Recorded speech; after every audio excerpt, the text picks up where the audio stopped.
This is Inside Indiana Business Radio for Tuesday, July 30th, 2024. I'm Marek Mazurek. South Bend's Redevelopment Commission last week purchased the historic Union Station in the hopes of bringing passenger trains back to downtown. The building hasn't operated as a working train station since 1971 when Amtrak and the South Shore lines moved out, but South Bend officials like Director of Community Investment Caleb Bauer say Amtrak has shown interest in bringing the station back online.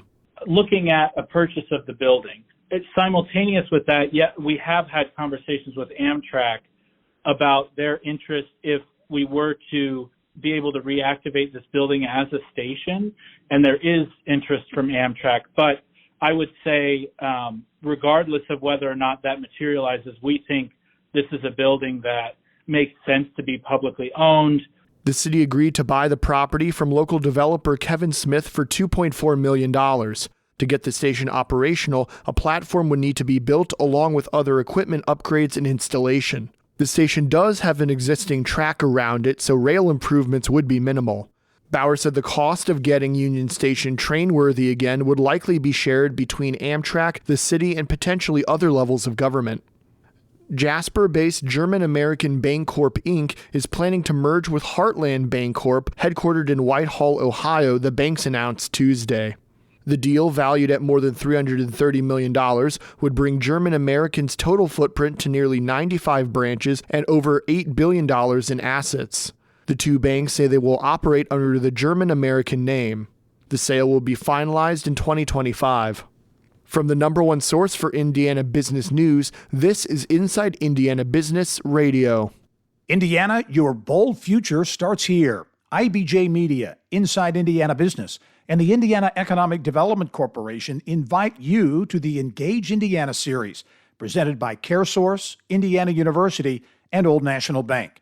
With an unrelenting focus on growing Indiana's economy, our Engage Indiana events take place in every region of the state. Discover when we'll be in your area at ibj.com/engage. A new jail under construction near Evansville to alleviate overcrowding is expected to be finished by 2026. The $55 million facility is being built between Chandler and Boonville, and Warwick County Sheriff Mike Wilder told Inside Indiana Business the project is mostly funded through the local option income tax passed a few years ago. In a jail, when you're at 80% full, you're considered at capacity because you may have 5 or 6 open beds, but that might be in the female block and you have males coming through. The existing Warwick County Jail houses 122 beds for inmates. During the pandemic, about half of the 120 inmates in the facility were released in light of COVID-19 concerns. Since then, the population has slowly climbed back to over 100 inmates. The new Warwick County Jail will have 232 beds. It will have a main control center on the second floor with a view of every cell. The role-playing game Dungeons & Dragons turns 50 this year, and tens of thousands of visitors will flock to Indianapolis this week to help celebrate it at Gen Con. Gen Con will take place at the Indiana Convention Center and Lucas Oil Stadium on Thursday through Sunday. Attendees will have the chance to visit a pop-up museum of Dungeons & Dragons artifacts and check out 10 new U.S. stamps based on D&D imagery. Following last year's event, Gen Con announced plans to present the convention in Indianapolis through 2030. For more information about this year's convention, visit gencon.com.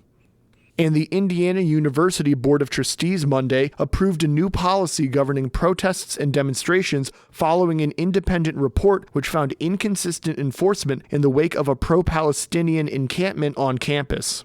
The policy will go into effect August 1st.